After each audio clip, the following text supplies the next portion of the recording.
Aloha and welcome back to the Debrief from Hawaii News Now. I'm your host, Emily Cristobal, and in today's episode, we are talking about a historic settlement reached between the state of Hawaii and 13 youth climate advocates. The case is called Navahine versus the Hawaii Department of Transportation. The lawsuit filed by the youth plaintiffs, who range from preteens to teens, alleged that the establishment, operation, and maintenance of Hawaii's state transportation system violated their constitutional rights to a clean and healthy environment and future. 2 years after the lawsuit was filed back in 2022, a settlement has now been reached, with a big pledge to create a solid and strategic plan for the state transportation system to achieve net negative emissions by 2045. To learn more about this groundbreaking settlement and what it could mean for Hawaii in the future, we are joined by two of the youth plaintiffs, Kalālapa Winter and Mesina. Thank you so much for joining us, and congratulations on this big win for the environment and for the future of Hawaii. Mahalo, thank you for having us. Thank you so much for having us. Yeah, I gave a brief intro into this lawsuit, but for our viewers who aren't familiar with this case, can you explain what it was all about and what led you to take on this important movement? We all started for different reasons, and the case was brought to basically give young people a voice. Because I think for so many of us, we all have very specific harms that have been done to us because of climate change. At this point, everyone has, and there's some people that I think are just more aware of it and then have had more severe harms done to them. So each of us kind of have our own story of why this is so important to us. And a lot of us have been doing kind of activism our whole lives. And with legislature work, when you're testifying at hearings and going to bills, it's a lot of work with nothing ever happening. Because in the end, we can't vote, and if the senators don't decide to listen to us, there's nothing really we can do about it.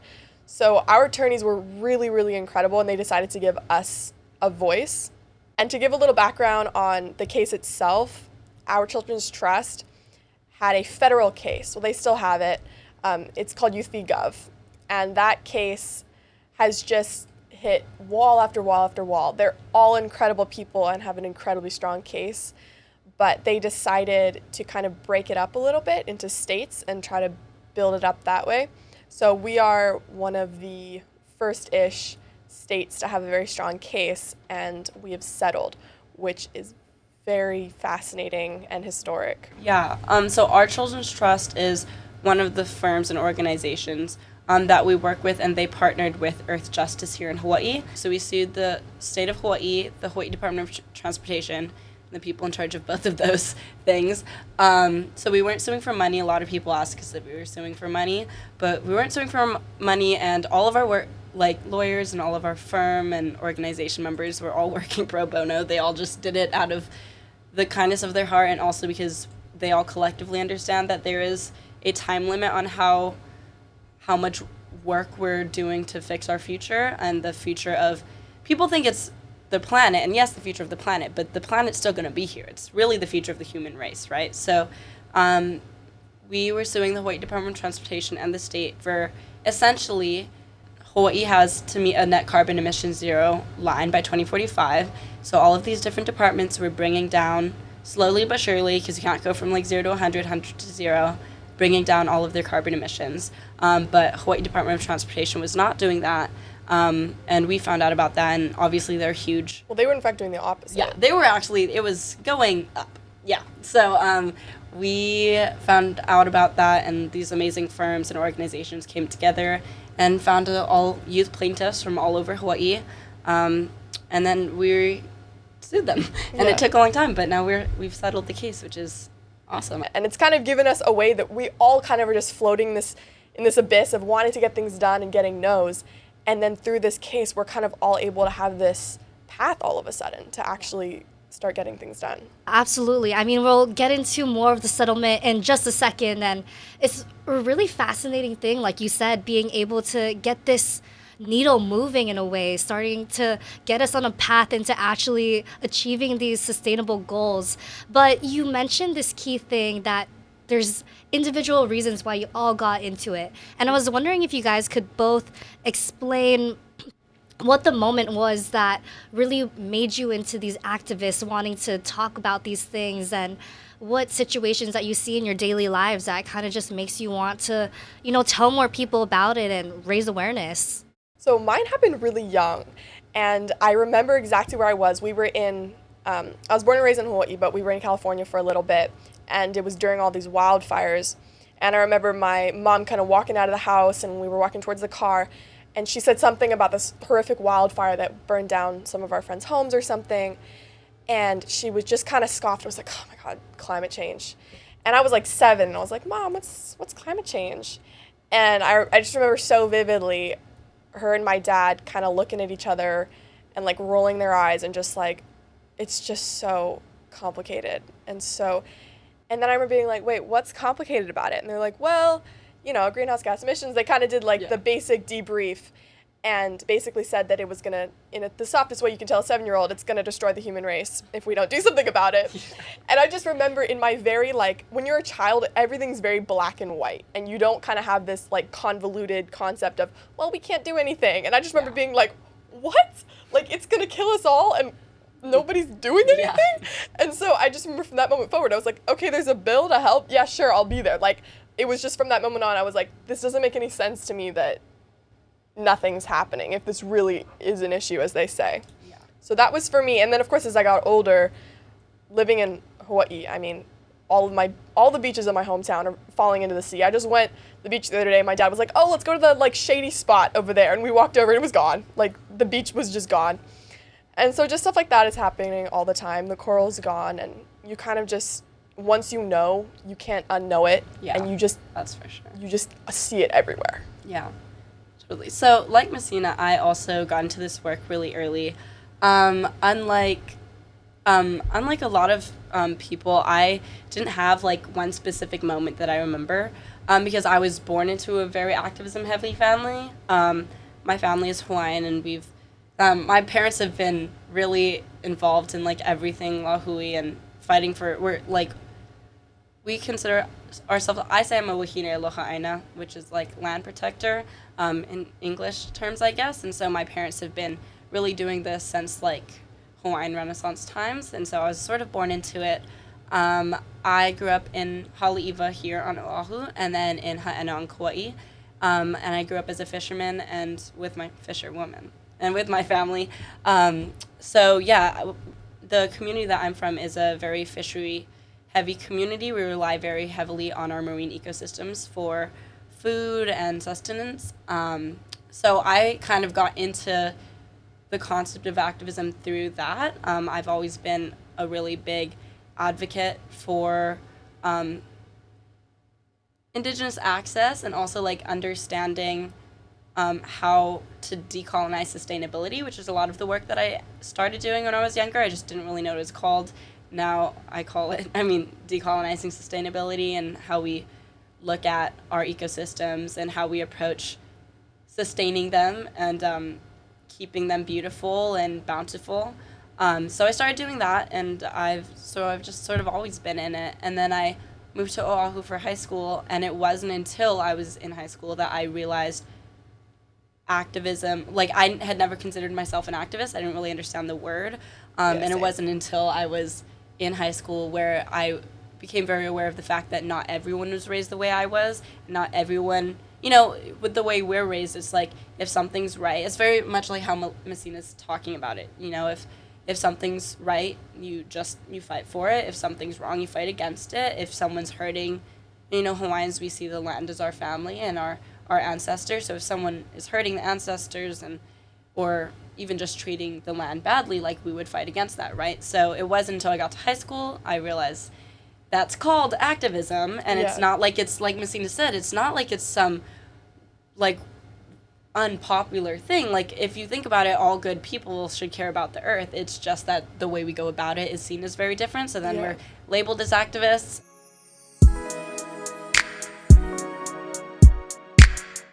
There's so much negativity, I feel to the word activism, and I think a lot of it is just how polarized the politics are right now. And I truly believe that climate change being political, in my opinion, is the most stupid thing that's ever existed. Because every issue is an issue. There's going to be people that agree with it. There's going to be people that don't. But we're at a point where it's going to affect everyone. And so for me, when people would actually label me as an activist, I would be a little bit like, well, no. Like, because it's this kind of this issue where it's so deep but so vast at the same time. It's going to affect every organism, every human, like, in the entire world. And so for someone to, like, look at us and be like, oh, you little kid, you know, doing your political thing is very irritating, because for the conversations that we have, we've been blessed to be able to talk with some incredible scientists who are on the ground actually researching what's happening. And so we can see what's happening, and it's kind of frustrating where you look and you're just like, gosh, I just can't believe people are looking at us as, like, mini politicians, because it's not political. It's so crazy. It's I not definitely political. agree. Like, so, like, I was raised, so my dad's a huge activist, but he's also a scientist. So I was raised with a weird, I think people everywhere, especially in places like Hawaii, there's this big polarization of when something is indigenous versus when something is Western, and when, like, it was a huge issue when we were talking about Mauna Kea, right? Like, you can't support TMT or you're anti-Hawaiian, and you can't not support TMT being there, or else you're anti-science, which I'm a Hawaiian raised by scientists who has, like, this is our whole life, so I'm like, I'm not anti-science, I've never been anti-science, and, like, that's kind of how I always approach things, in a very logical, scientific way. But I actually don't think that indigenous knowledge has to exist separately than Western science, right? Like, the whole concept of decolonizing sustainability is, how do we look at, which is the work I do, is, like, how do we look at all of our indigenous practices and all of our indigenous knowledge that we get from our kupuna and our ancestors, and we combine that with this new technology that has been brought to us, and that is, like, the best pathway forward. And when it comes to saving the earth, and when it comes to sustainability, and even dealing with the climate crisis, that's how I see going about it, you know? So it is weird being, like, labeled as an activist in high school. Is, like, even though I went to a very progressive school, and, like, it was, I mean, I love my high school, I love it, it was great. But it was always like, oh, like, Kalālapa, she's so activism, she's so blah, blah, and I'm like, oh my gosh, that's really weird that I'm getting labeled as this, because all of the people I'm friends with are all amazing people who care about the issues, just like we're saying, these people in the government, they care about it. But then it's like, it's the way you go about it that gets you labeled as activist. Absolutely. And it is really weird being, like, polarized for it, when it's something, to me, I think it's so easy. Like, it shouldn't be hard. Like Mesina's saying, it shouldn't be political. My mom's always told me, while we're on this, she's always told me that this is such a painful issue that people have to be asleep.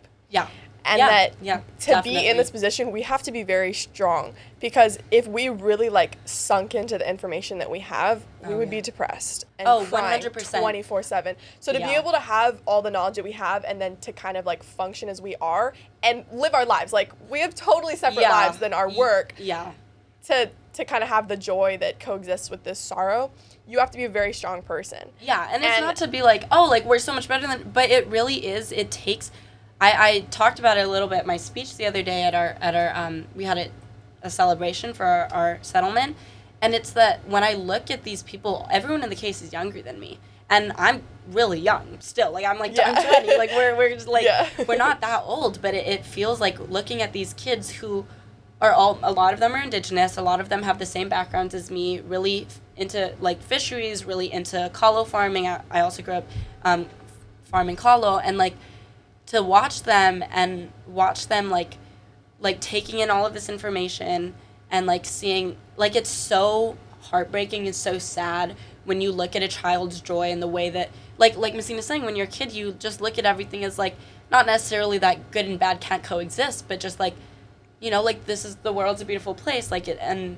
people are hurting it, and, like, the people in charge don't want to do anything. It's so heartbreaking to learn that as a child, and then to, like, be older, and I've lived through that, and I know firsthand, and I'm sure Mesina does too, like, when you go through that, it's really hard not to lose hope, and especially in any form of activism, it's hard not to lose hope, because there are so many people who want to stay asleep, because quite simply, when we say, oh, everyone always says, like, ignorance is bliss, right? Ignorance is bliss, but it is. Ignorance Absolutely. is really bliss, because the more you learn about it, the harder it is to ignore. And the harder it is to cope with. Because if you really cope with the realities of what we're living in, and that goes for so many other things other than just the climate crisis, it goes, especially right now as a woman, as a queer person in America, it's really like America. But it's really, you know, it's really heavy, and that goes with, if you really look at what's happening, the huge companies that are in charge, the governments that are in charge, and the way that they're dealing with it. And I want to note that all of these, a lot of people don't know this,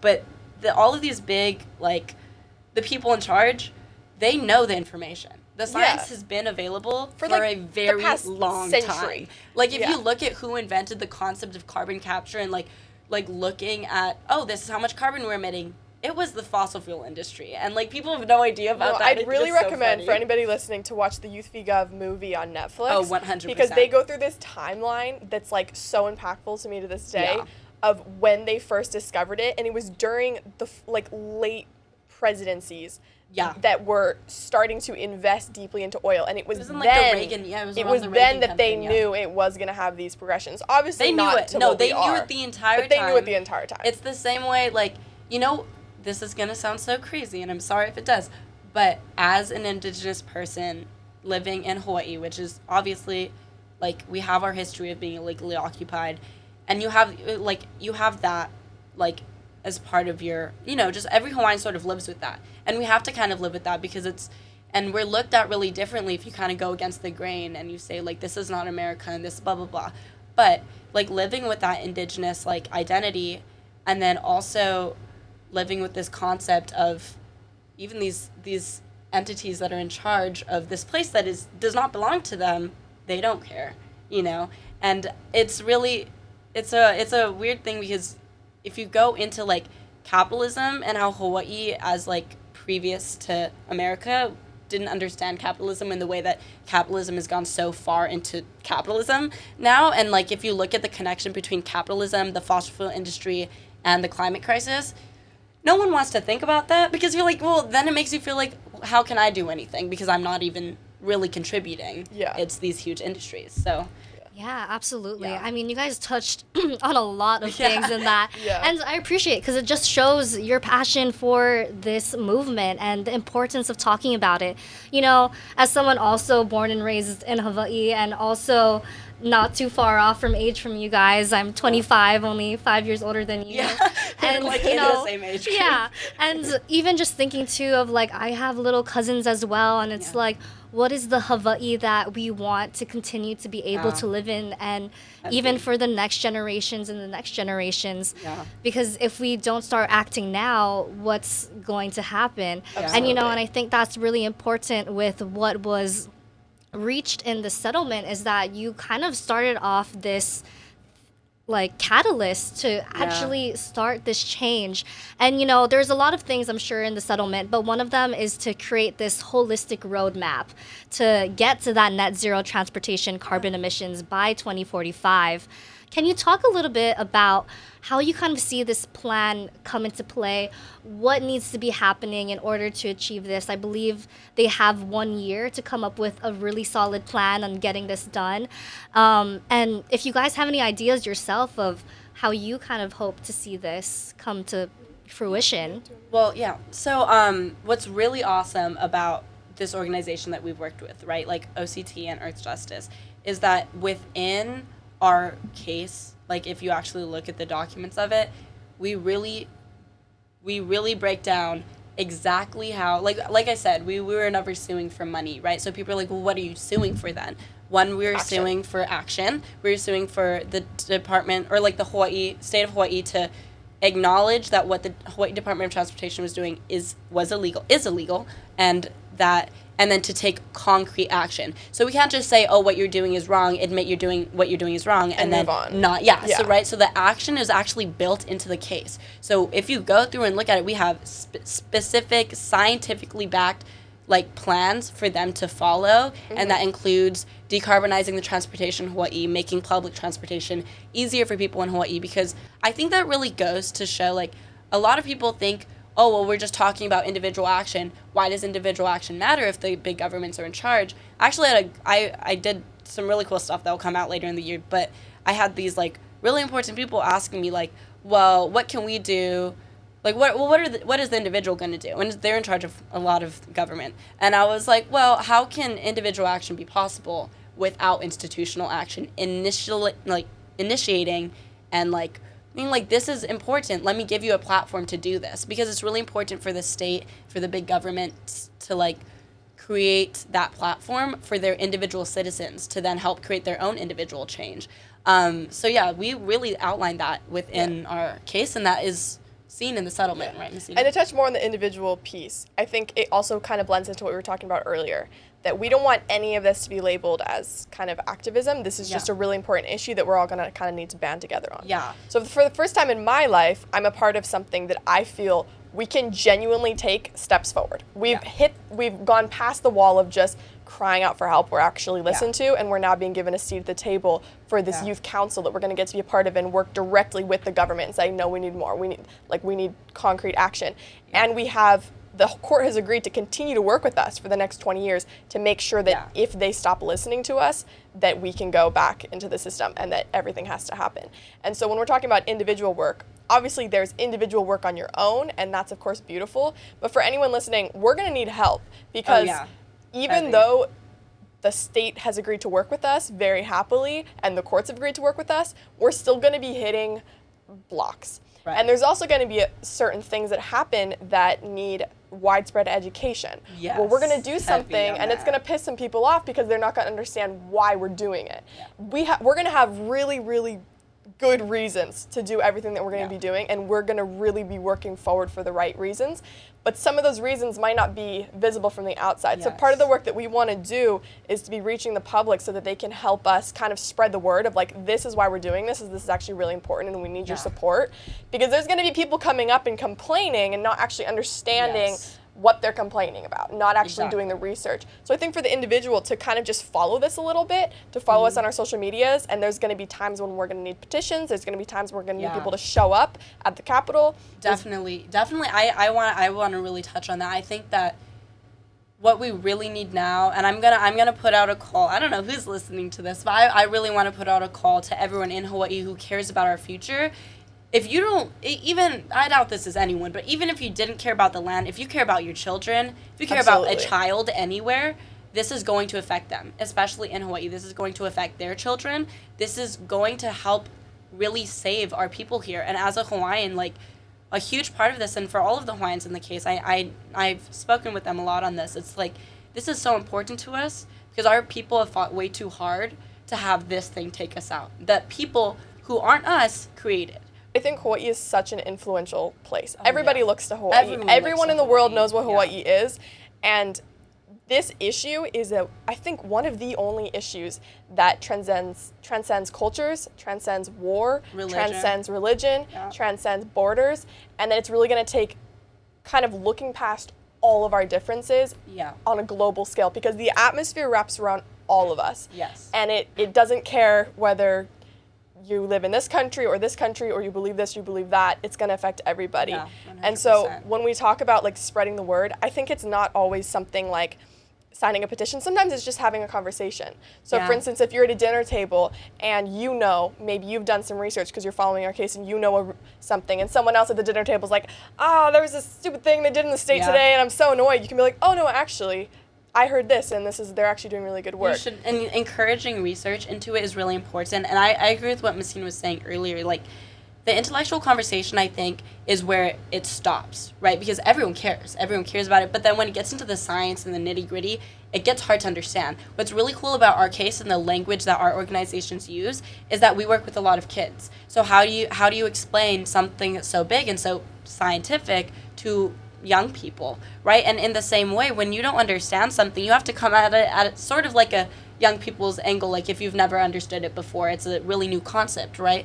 And so I think for the larger of Hawaii and even the world, but I will speak especially for Hawaii, like the amount of education that's going to need to be done is a huge issue. I will say I'm from a very small community where in all honesty, like certain things are not really widely accepted. I know as a Hawaiian, a lot of Hawaiians don't trust the government, and I think that's 100% valid. I think after everything that's happened to us, 100% valid, but I think that's another huge reason this case is such a big, groundbreaking thing, because there are Hawaiians in this case. There are Hawaiians who have lived our whole lives as Hawaiians who olelo, like, we are so strong in our Hawaiian, like, identities. And then we are paving the way for our grandchildren's grandchildren, as I've been saying, like, to have lives here as Hawaiians and exist here. And I think that for Lahui, like, that education is really important, because unfortunately a lot of our communities, like mine, there's a lot of miseducation, there's a lot of uneducation, because quite frankly there's just that access to education is not possible, right? Understanding what an electric vehicle does and why is it better than my Yoda is not really like a conversation being had, but those are the conversations that need to be had at the dinner tables of all people in Hawaii, and even in general, like Mesina's saying, like worldwide. So yeah, for sure. And I'm excited for worldwide. We're already reaching, like, I heard there was a law conference in London that was discussing our case, and just how incredible it is, because it's the way that it's happened is just so crazy. And then there's been, I read this article, it was fully in Italian, so I had to translate it. Yes. I know a little Italian. I read one in Portuguese. Yeah. Apparently we're on Teen Vogue. Did you see that? Yes, I was like, we're on Teen Vogue. I was like, I want to be on Teen Vogue. This case is, like, groundbreaking for so many reasons across so many borders. We're the first case to ever be against a Department of Transportation in the world, like in the history of the world. We're the first case to have a settlement of this big where the government has agreed to work with us. Yeah, I will say spent a lot of money fighting us for a certain amount of time, but they are now, like, really enthusiastic. I think it got to a certain point where it was like, you know what? Like, maybe they're right. Maybe all of these kids have been fighting this for so long, and, like, literally I was just about 16 when I started talking about the case, like when it was first in the works, and I'm turning 21 soon. Like, you know, it's been a long time, and I think they finally looked at that and were like, wait, these kids are, like, turning into adults, and they still are fighting really hard on this. Yeah. And they finally started working with us, which is really huge and really important. But it's also groundbreaking because at a larger international scale, not just within news articles, but, like Mesina's saying, within, like, law and within governments. I just testified at something for the Inter-American Court of Human Rights, they have an advisory opinion coming out at the end of this year, which I push everyone to go research in December when it comes out. That is basically going to be looking at all of these groundbreaking cases like ours, making their opinion based on that, and then that is going to affect almost every other case that goes against climate in the world. So, like, that's a really cool issue, cool. I would say. Yeah, absolutely. I mean, it's definitely setting a precedent, you know, that, you know, you were able to take the state to court and in some way win with this agreement of getting something done. And I think that bringing up the education aspect is going to be a big thing, because as much as, you know, the government can add more green infrastructure, you know, increase their fleets to have buses that are electric or having bike lanes, it's also going to take the public looking at themselves and looking at the ways that they consume and seeing ways that they might be able to transition to changing some of their commutes. So it's definitely going to be this bigger thing of yes, you have to do it at the government level, but you also have to have this bigger, how can we all as a community come together to tackle this issue? I was talking with the governor, and we were saying that what we're doing is we're going to need to take a step back. We can't just copy and paste and fill in, okay, well, we need to make that sustainable. We're going to have to kind of tear apart the whole system.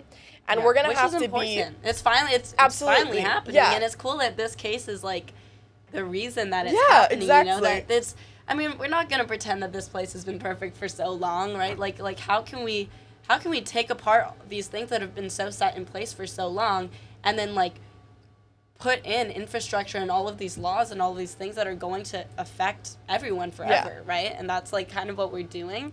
And, like, on that individual action part, like, and learning is really important, admitting that, you know, maybe my gas guzzling Yoda is not the best for the planet. Trust me, I get it. I'm fully in this part of our community where, like, for me, it's like we're all the way North Shore on either island, in Kauai or Oahu, where I was raised. You're all the way North Shore.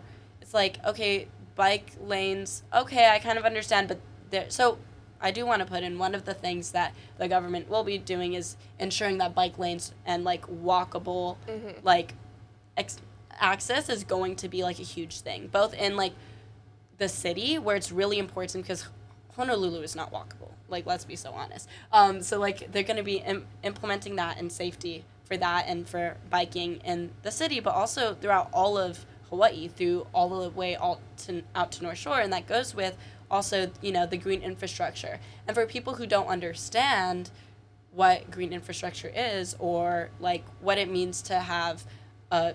Because it is hard to have a fully electric vehicle in places like Hawaii where you're going, like, miles and miles across the island. Maybe in Honolulu, that's great, but you're all the way North Shore. They're going to be starting to put in, you know, charging stations. Because I got asked by someone, well, like, do you have an electric car? I'm like, how should I have an electric car? We don't have any infrastructure for exactly. that, right? And that's what we've been talking big time about, shifting incentives. And that's going to be the thing, because people tend to freak out. They're like, well, I can't afford an electric car. And you know what? Same.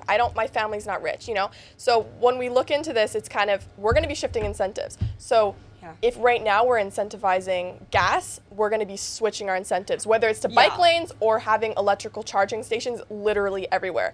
We don't have the exact plans yet, and that's what we're working on right now, but I think it's really important for everyone to understand that, especially me on the youth council, I'm going to be lobbying for big system changes, because to put all of the pressure on the consumer is just not realistic, because we're all struggling to just live our lives, and we didn't choose to have the system exist like this, and it's kind of just happened, and it shouldn't be fully our responsibility. Obviously, we need everybody, but I want to be extra pushing for things that are big system changes, so that we don't have to choose to drain our bank accounts to do the right thing. That's kind of just where the money is, and so it would be so much easier for us to make better decisions. I definitely want to touch on that, because I'm buying my first car. I live in LA now for school, and LA gas is expensive, but Hawaii gas is more expensive. And I'm just going to say, for a logic aspect, having an electric vehicle, if there is the infrastructure to charge like there is in Los Angeles, it's actually so much cheaper. It is so much, logically speaking, like, so much cheaper. Even if it's a plug-in hybrid, right? Like,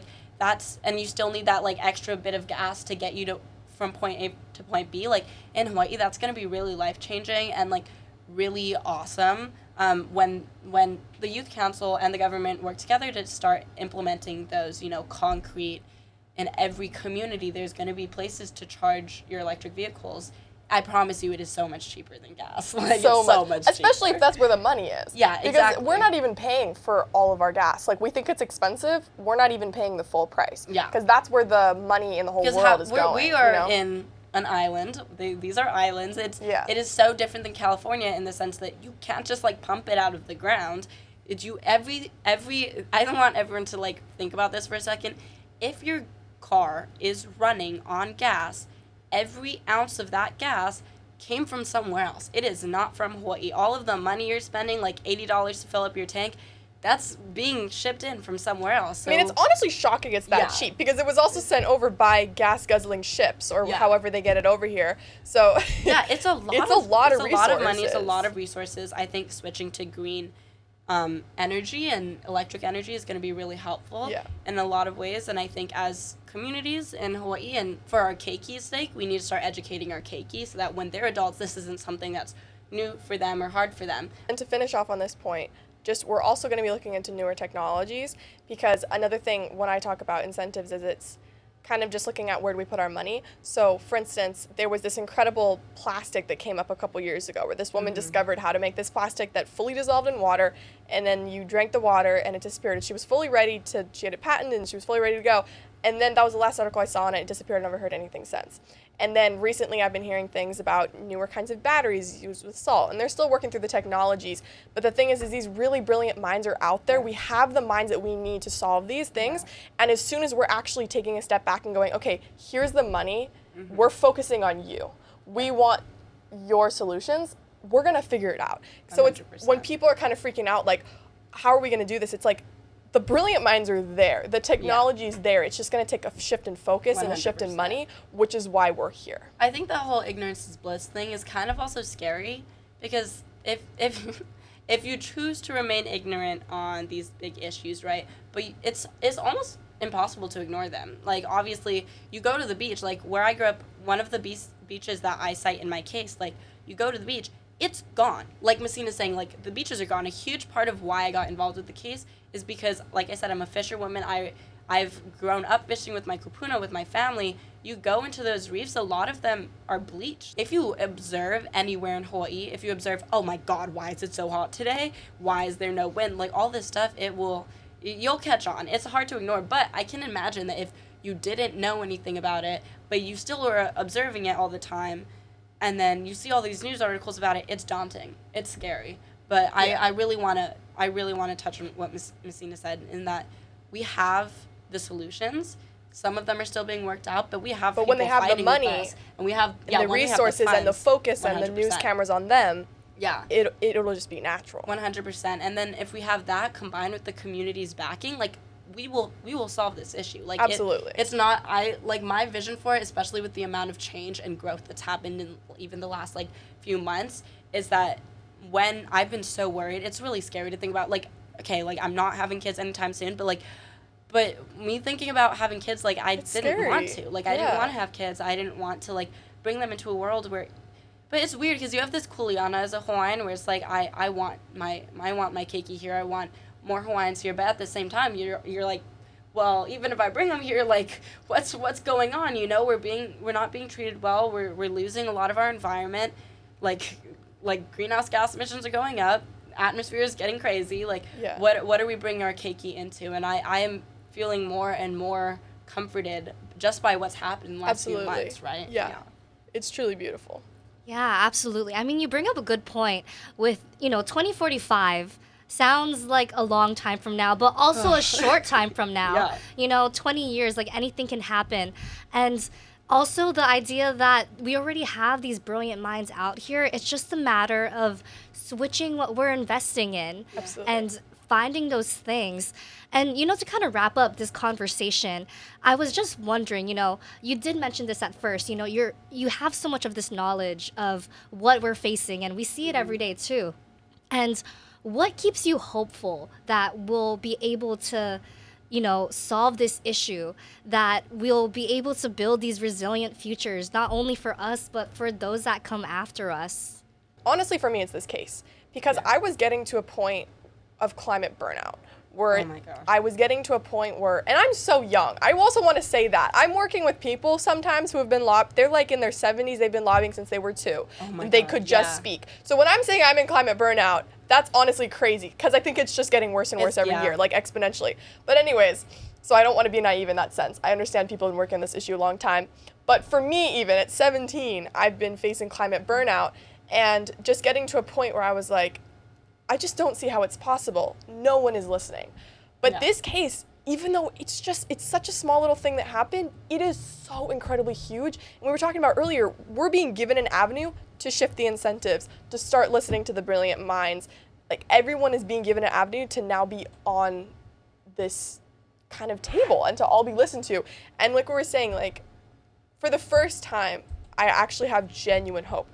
And not even hope. It's almost like a no-brainer at this point. I'm like, yeah, we can actually get through this. I think I'm actually moving past hope, which is a really great feeling, especially in this issue.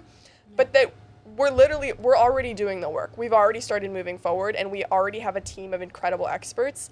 It just seems like we have everything in line. And if we just keep stepping forward on this path, there's no other option than kind of solving the issue. Yeah, I mean, 100%. I'm definitely really, really inspired by this case, but what really inspires me is our keiki, the keiki in this case, but also the keiki in the world. If you look around there, we're not the only case like this. We may be the only case targeting Department of Transportation. There are kids all over the world who are working tirelessly because this is our livelihood.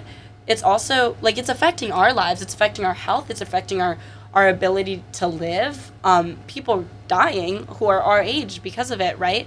Especially as an Indigenous person, as a person of color, these are things that are really, really close to us. So if you look around, there are all kinds of Indigenous groups and a lot of people around the world, young people who are fighting this, and they give me so much hope. But what also gives me a lot of hope is that Lahui, our community of Hawaiians, there was so long that we didn't have access to education. It's still so hard for us.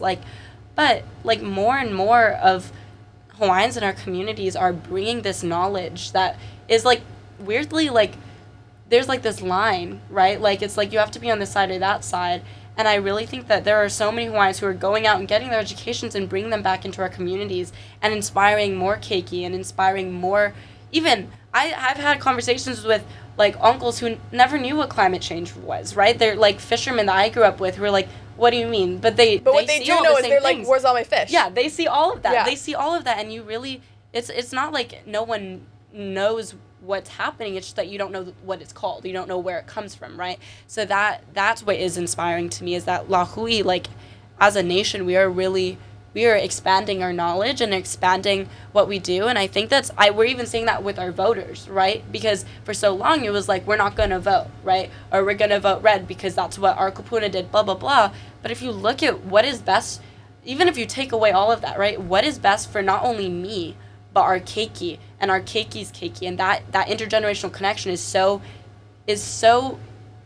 Hawaiian and so indigenous. And I think that, like, if we really look at that, who are we voting for? What are they going to do to help our keiki? What are they going to do to protect Hawaiians' rights to be here, right? With 56% of Hawaiians living outside of Hawaii, it is such a huge issue. And I really think that is what's inspiring, is that there are so many young people, young Hawaiians, who are starting to vote for people. Yeah, it's hard to trust the system. I get it. It is hard to trust the system. It's so easy to burn out in any form of activism, right? In any form of fighting for our land, fighting for the climate.